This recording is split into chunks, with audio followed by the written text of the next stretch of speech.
Hello friends. ये topic है मेरा एंथ्रोपोसेंट्रिज्म, मानव केंद्रितवादिता। इसमें हम पर्यावरण के बारे में अध्ययन करते हैं और एक जो मान्यता चली आ रही है कि मनुष्य ही इस ग्लोब का, इस पृथ्वी पर मेन है और उसी के इर्द गिर्द सारी चीजें घूमती हैं, उसी के लिए सारी चीजें बनी हैं। तो इसको हम कहते हैं एंथ्रोपोसेंट्रिज्म, मानव केंद्रितवादिता। तो जिन व्यक्तियों का प्रकृति के प्रति मानव केंद्रित मनोभाव होता है, वे किसी भी अन्य गैर मानव जीवों अथवा वस्तुओं से अधिक मनुष्यों को महत्व देते हैं। इसका मतलब यह है कि जो लोग ऐसा मानते हैं कि इंसान ही सबसे ज्यादा इंपॉर्टेंट है, बाकी की चीजों का कोई महत्व नहीं है, बाकी की चीजें से इंसान के लिए बनी है, तो उनको आप उपयोग करिए, यूज एंड थ्रो करिए, उनको किसी भी तरह से यूज करिए, ओवर एक्सप्लॉयटेशन भी करिए, उससे कोई फर्क नहीं पड़ता, ऐसा लोग मानते हैं। इसको आप स्वार्थी नेचर भी कह सकते हैं। तो मानव केंद्रित रूप के अनुसार मानव अथवा कल्याण का संरक्षण अथवा प्रोत्साहन गैर मानवीय वस्तुओं के व्यय पर लगभग सदैव न्यायोचित होता है।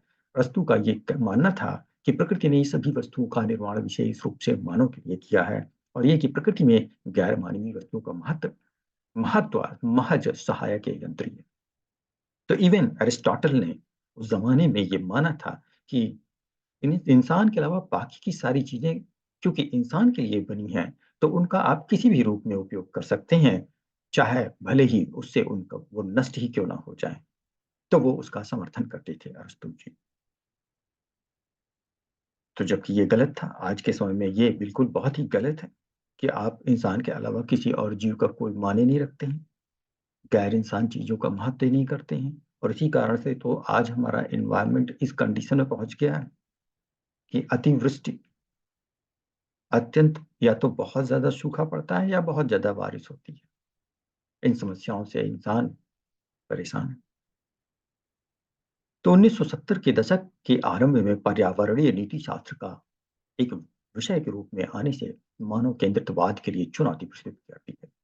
तो पहली बार 1970 में जब पर्यावरण शास्त्रियों ने हमारे दार्शनिकों से अनुरोध किया कि भाई आप कुछ करिए इस क्षेत्र में, तो उन्होंने कुछ नई चीजें बनाई और एक चुनौती प्रस्तुत की ऐसे लोगों के लिए जो ये मानते थे कि मनुष्य ही सर्वोपरि है।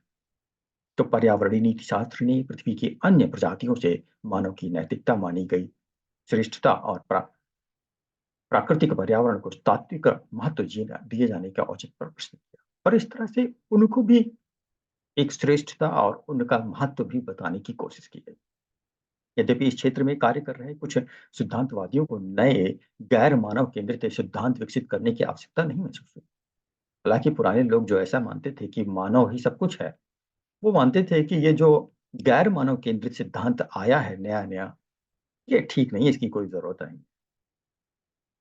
बल्कि उन्होंने प्रबुद्ध मानव केंद्रितवाद, और उन्होंने कहा इससे अच्छा होता है कि आप थोड़ा सा उसमें सुधार कर देते, मानव केंद्रितवादी वादिता में थोड़ा सा सुधार करके प्रबुद्ध मानव केंद्रितवाद, मतलब ज्यादा बुद्धिमान जो लोग हैं उस मानव केंद्रितवाद में, और उसमें प्रकृति को थोड़ा सा महत्व दे दिया। तो संक्षेप में यह वह मत था कि पर्यावरण के प्रति हमारे जो भी दायित्व हैं, वे इसके मानव निवासियों के लिए हमारे प्रत्यक्ष कर्तव्यों से व्युत्पन्न। तो मानव केंद्रितवादिता मानने वाले लोग ये मानते मानते थे कि पर्यावरण के प्रति जो हमारे दायित्व हैं, वे इसके निवासियों, मानव निवासियों के लिए कोई जरूरी नहीं। वो चाहे तो निभाएं, चाहे तो ना निभाएं, मानव ही मुख्य है। मानव के अलावा जितनी भी चीजें हैं वो मानव के लिए बनी है, तो उसका हम उपयोग चाहे जैसे करें, चाहे वो नष्ट ही क्यों ना हो जाए, चाहे प्रकृति एकदम नष्ट ही क्यों। तो आज के समय में तो खैर ये एंथ्रोपोसेंट्रिज्म पूरी तरह से फेल है, लेकिन इसका एक समय तक 1970 के पहले तक बहुत महत्व था। लोग प्रकृति का दोहन इसीलिए बहुत ज्यादा करते थे। तो सार में, संक्षेप में हमने मानव केंद्रितवादिता बताया है। दोस्तों पसंद आया हो, लाइक करें, सब्सक्राइब करें। धन्यवाद।